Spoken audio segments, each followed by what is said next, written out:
Hi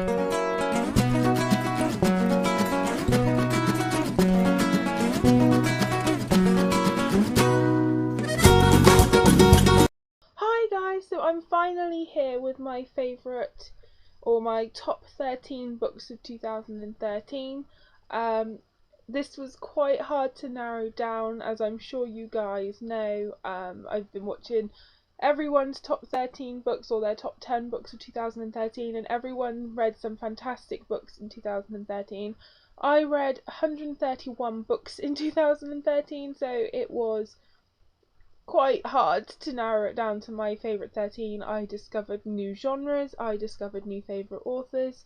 So yeah, it was quite tough to narrow it down. I do have some honourable mentions. I probably won't hold up the books for those. I'll probably just, tell you the name of it. And also, it may be considered cheating a little bit, but if, for example, I started a new series and that whole series is a favourite, I'm just going to count that as one book, because otherwise one particular series that I like, I could count 10 books as favourites and that would practically be the whole list. So yeah, if it's a series that I've liked, then I'm just going to count it as one book.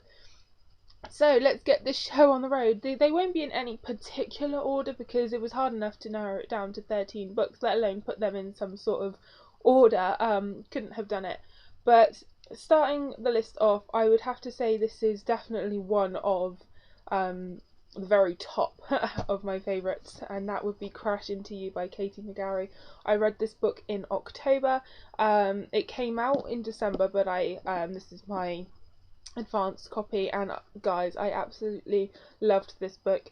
Pushing the Limits, when I read that in 2012, it was just phenomenal. It instantly became one of my favourites of that year and one of my favourites of all time, and I know I was not alone in how much I loved that book. And then this year I also read Dare You To, which was also, I am including that, as one of my favourites as well, but like I said, part of a series. But this topped Dare You To. This was definitely better than Dare You To. It was as good as Pushing the Limits, and it was just absolutely fantastic. I gave it an obvious 5 out of 5. Just absolutely love this. Isaiah and Rachel's story was just so incredible, and I just fell in love with Katie McGarry's writing all over again. Absolutely fantastic. If you haven't checked this series out, you have to, guys. Just phenomenal. Then another one of my favourites was Obsidian by Jennifer L. Armentrout, and also book 2 and book 3 in this series. I read the first 3 this year. So I'm counting all 3, but obviously it's not worth showing you them all. But yeah, absolutely fell in love with this series. I finally discovered what all the hype was about.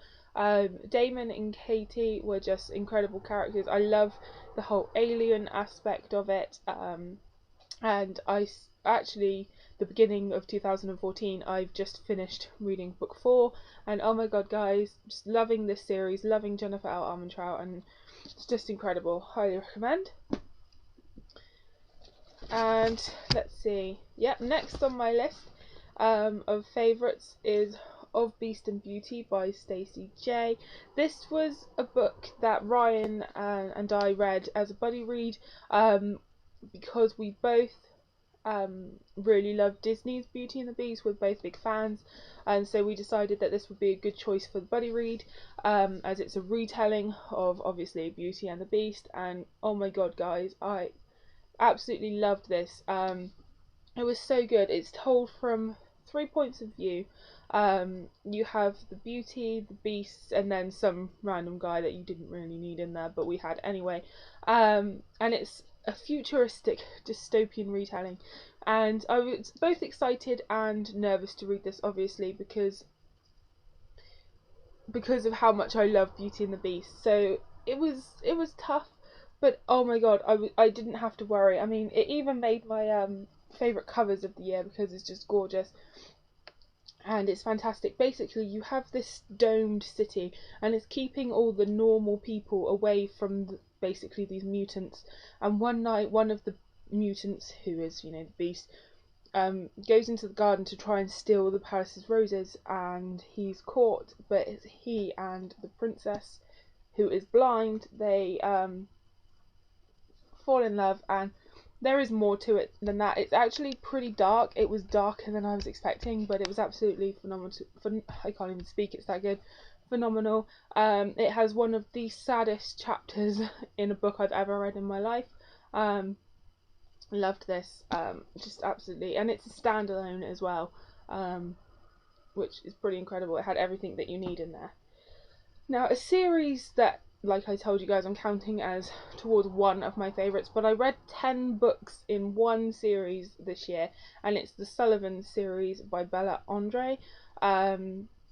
I'll probably just put a picture of the first 7 books up now.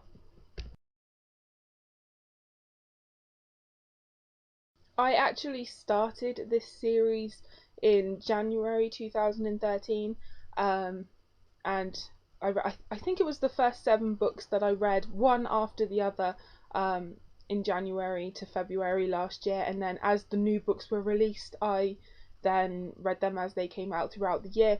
And I started this series because I was invited to take part in a blog tour called Falling in Love with the Sullivans. And I thought, oh, it's contemporary adult chick lit type thing, which occasionally I do like, so I just I took part in it. I thought I'd read the first one and that would be it, but I was completely hooked on it. I know a few people in my videos in the past have commented saying that they read book 1 and it was okay, but it didn't wow them, and I would definitely say the first one is not my favourite of the series. Definitely stay with it and at least read book 2, because book 2 was one of my favourites of the series. As with any big series, you like some more than others, and that's definitely the case with the Sullivans. I even wrote up some of my favourites. Would be From This Moment On, I Only Have Eyes for You, Let Me Be the One, and If You Were Mine. Those are my standout ones, but I didn't dislike any of the books. I really enjoyed all of them.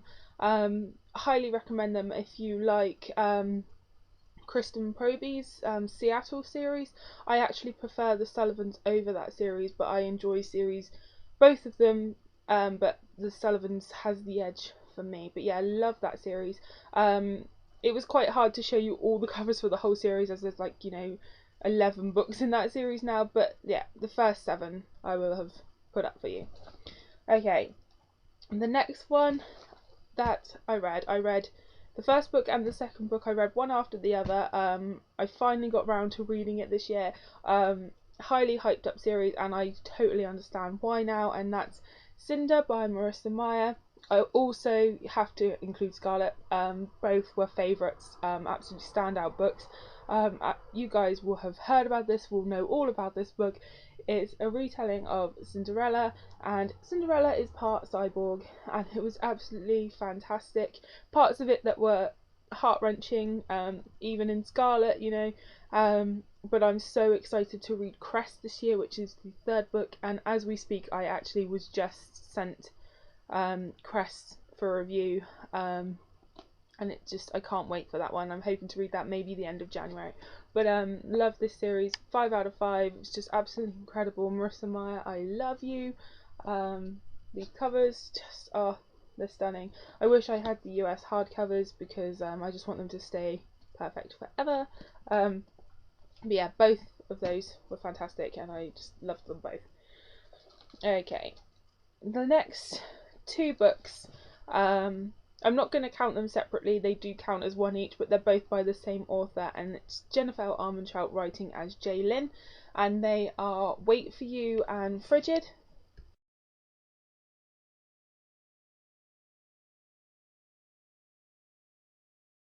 New adult, that genre is definitely one that I started to enjoy in 2013. I discovered that genre. It wasn't one that I had read before, and so once I started reading that genre, I was looking out for other books in it to enjoy. And Jennifer Armentrout's books, I'd heard about people that had loved her books because of the Lux series, and so I started with her I think the first book I read of hers was Cursed, and I loved it. And then after that, it was Wait for You and Frigid, and I loved both of them. They're not part of the same series; they are separate. They are new adult contemporary novels. Wait for You is about Avery. Something happened to her in her past that makes it very hard for her to trust people, and also to sort of, it affects her everyday life. She's very panicky about being on time to places. She just can't even fathom a relationship. I'm sure you can guess the sort of trauma that she went through. But she meets this boy called Cam. They're both at college, and he's sort of persistent in being her friend and wanting to actually be with her, and he helps her through it. And also, I read the novella, which is from Cam's point of view, which is Trust in Me, which was good. There was some repetition, but it was nice to have his point of view as well. So that they both sort of count as a favourite. But Wait for You has that little bit, is a little bit more chunkier, and is obviously the main story. But that was a fantastic read this year. I absolutely loved it. And then Frigid, like I said, it's a separate novel. It's got nothing to do with Wait for You. It's about Sid, and oh my goodness, I can't remember the guy's name. Oh, that's really bad. I can't remember his name. But anyway, she's been in love with her best friend, who's this guy, for as long as she can remember. But he's a bit of a man whore, and she doesn't think he really sees her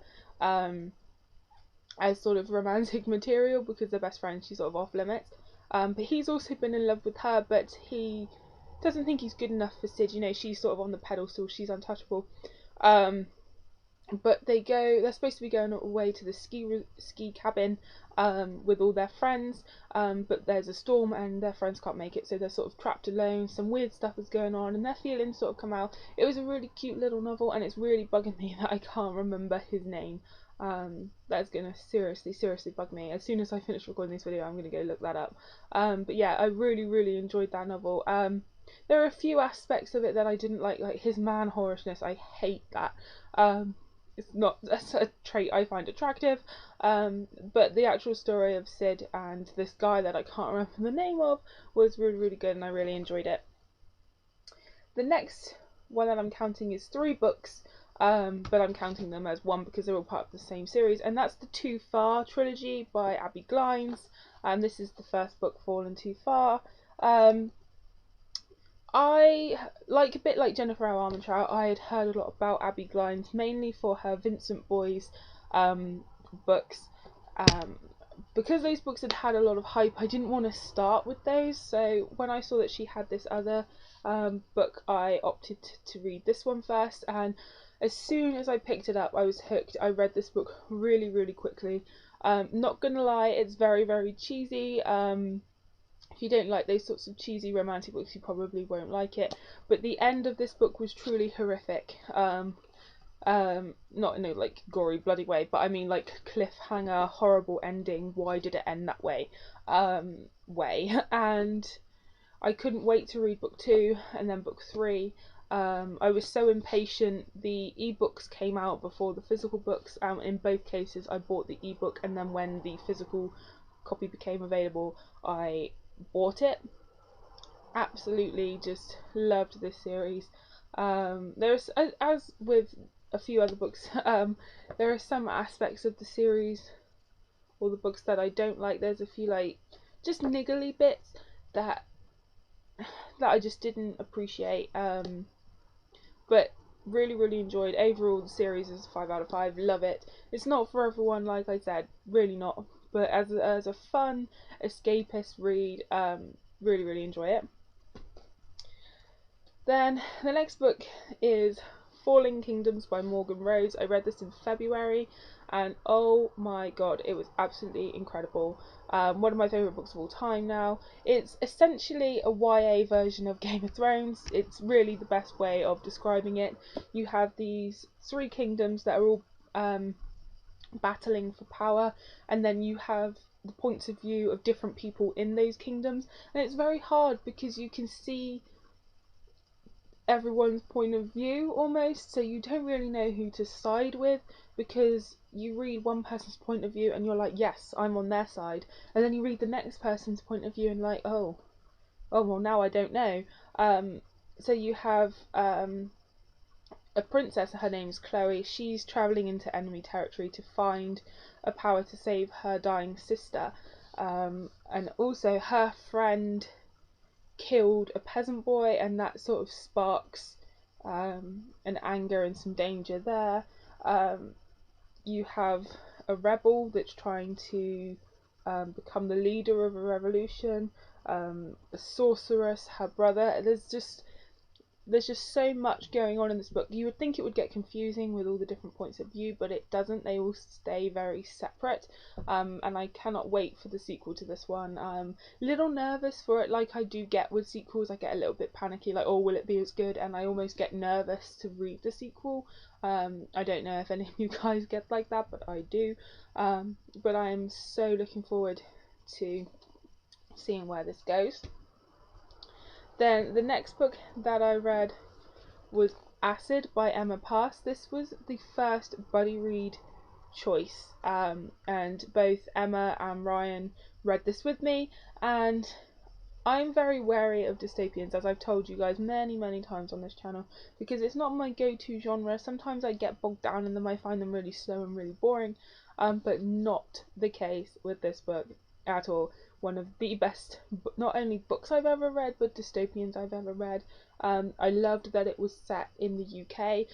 Nothing against dystopian books set in the US, but there's a lot of them. You very rarely get the stories set in the UK, so that was really nice and refreshing.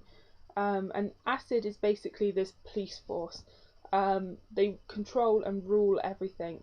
And then you have this girl called Jenna Strong, and she murdered her parents, but the whole question is, did she really murder her parents? There's a lot of questions going on about what acid is actually capable of, what can they actually do, and it was absolutely incredible. It's very light on the romance aspect, so if you like books with less romance, you're going to really like this. There is a touch, but it's never heavy. Like even right towards the end, there's it's not really a romantic feeling book. It's all about the action. It's incredibly fast paced. I was never bored. I couldn't put it down.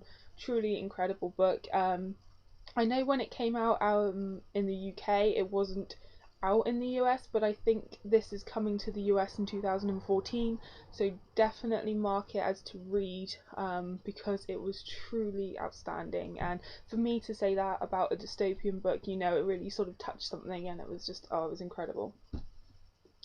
The next book is two books that I'm counting as one, and it's The Gilded Fan, and actually the first book, which is The Scarlet Kimono. They're not really a series, they're more like companion novels to each other. I read The Gilded Fan first, but the first book is The Scarlet Kimono. They're historical romancy type novels set in Japan, and they were just absolutely incredible. I loved them. The Scarlet Kimono even more so than The Gilded Fan. They were just really incredible. The first book is about an English woman that is travelling in Japan with her brother, and a Japanese warlord sort of sees her in a vision and sees that she's apparently a great danger to them, so he kind of kidnaps her, but they fall in love. But it was really good, really enjoyed it. And then this one is about their daughter, who's actually going to be persecuted in Japan, so she leaves Japan with an Englishman to travel in England. So it was really loved both of them. Haven't seen much about them around, but you should definitely check them out if you enjoy historical romance, because there's something a little bit different. Really enjoyed that. And then my number 13 of the top 13 is The Enchantress Returns by Chris Colfer, the second Land of Stories book. This is another book that was chosen as a buddy read choice. I read The Land of Stories in 2012. It was one of my favourites of 2012 as well. Land of Stories is just such an incredible world. Chris Colfer does a fantastic job of introducing you to the fairy tales. He weaves them together so well. They're seamless, and the adventure in them is just fantastic. I mean, it's so good. Like, the actual intended middle grade audience would obviously love it, but as an older reader, you also really appreciate the storytelling ability and the world building and just everything. Truly, truly beautiful book, and I can't wait for book 3, because the way this one ends is just a complete moment, and you're just really looking forward to the 3rd book. So like I said, there are some honourable mentions. Whiskey Beach by Nora Roberts. Was really impressed by this book. A lot of her books I enjoy, but they're quite, samey. They're nothing stand out. Whereas Whiskey Beach, as I was reading, I was completely hooked by it. I've talked about this book quite a lot on this channel, but it's about this man who's accused of his wife's murder. He didn't do it, but nobody believes him, so he goes back to his family home of Whiskey Beach. And he's trying to write a novel, and some sinister things sort of start happening, and he thinks they're connected, so he's going to actually solve what happened. And there's also sort of a romance aspect with this lady called Abra. It was just really, really fantastic. I was just really into it. It was just really well done. Yeah, and it was just surprising, because some of her books aren't, like, I enjoy them, but they're nothing wow, whereas this one really did captivate me, and really enjoyed it. Also, I have to mention Rule by Jay Crownover. This is a new adult romance, contemporary, about this boy called Rule. He's sort of a bad boy. He's covered in tattoos, and basically he's never been held to the same standard as his brother Remy, and he passed away, and everybody thought that, what was her name? I can't remember her name. It's gonna bug me. Shaw, there we go. Everyone thought that Shaw and his brother Remy were a couple, but they weren't. And sort of, Shaw's been in love with Rule forever. She liked his brother as a friend, but they were never romantic, but she's always loved Rule. And sort of, things come to a head, and they find out they've had feelings for each other, and it all goes from there. And it was really, really good. Really, really enjoyed it. Looking forward to checking out the other books in that series. And then my last honourable mention is Dusk by Eve Edwards. It was a fantastic book. It's set during, I can't remember if it's World War I or World War II, which is really bad that I can't remember that. But it's about sort of this young man who's sort of a member of the aristocracy, but not really. It's not high up in the aristocracy, but his family are quite well to do. And this young girl who has run away from her father because he's quite abusive, and she wants to be a nurse, and they sort of meet and fall in love, and it's how, like, he has to go off to war. She's struggling with the intensity of the nursing at that time, and then the end of that book was so heartbreaking. I need to read the second book, which is going to be Dawn, and that I'm really looking forward to reading that. It's just it's not a fun read, but it was a beautiful read, and I'm really looking forward to seeing what happens in the next book. So those were all my books, guys. If any of these books made your list, please do let me know down below, and I look forward to reading in 2014 and seeing what books make the list this year. So thanks so much for watching, guys, and I'll see you guys soon. Happy reading.